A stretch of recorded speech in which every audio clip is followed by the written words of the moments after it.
5 tips para magkaroon ka ng viral na video. Una, mag-upload ka or mag-post ka ng mga high quality content.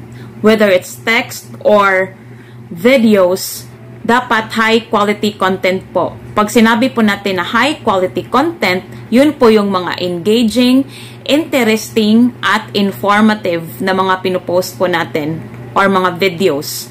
Pag sinabi natin na interesting, yun po yung mga videos na entertaining or may matutunan po ang mga viewers natin sa mga pinopost po natin.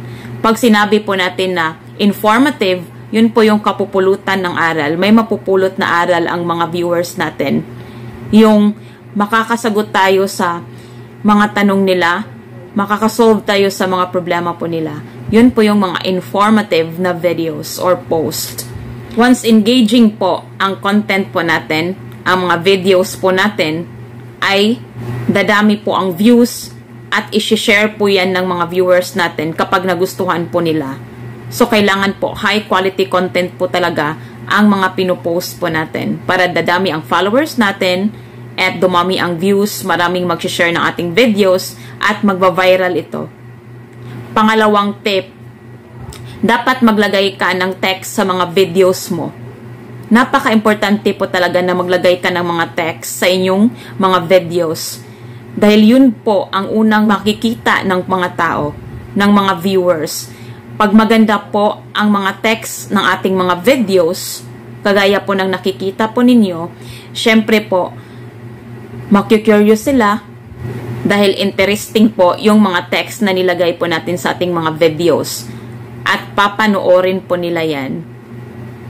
Pangatlong tip, kailangan manatili kang sumunod sa mga polisiya dito sa Facebook para wala kayong violation and mabilis kayong ma-monetize and ma-recommend ni Meta ang inyong mga videos. Napaka-importante po na ma-recommend ni Meta. Napakahalaga po sa mga content creator na ma-recommend ni Meta ang mga videos natin para po malawak ang reach, maraming makakapanood po sa ating mga videos.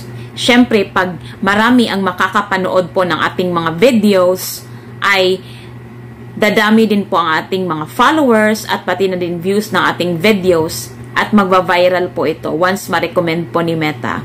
Pang-apat po, dapat po original or authentic yung mga videos or post po ninyo. Yun po ang gusto ni Meta. Yung original po, yung mga content na pinopost po natin, yung tayo po ang gumawa para ma-recommend tayo ni Meta. Pang-5, mag-reply po kayo sa nagko-comment sa inyong mga post para po mag-extend yung conversation at tataas po ang engagement po ninyo. Napaka-importante po na mag-reply po tayo sa mga nagko-comment po ng ating mga post para tataas po ang interaction po natin. Malaki po ang tulong kapag may viral po tayo na video para po dumami po ang mga followers po natin at pati na din ang views po ng ating mga video. Sa ganun po ay mas madali tayong ma-monetize and makikilala tayo dito sa Facebook. Kaya ngayon po, simulan nyo na po na mag-post ng mga high quality content para po may mag-viral na po na video po ninyo.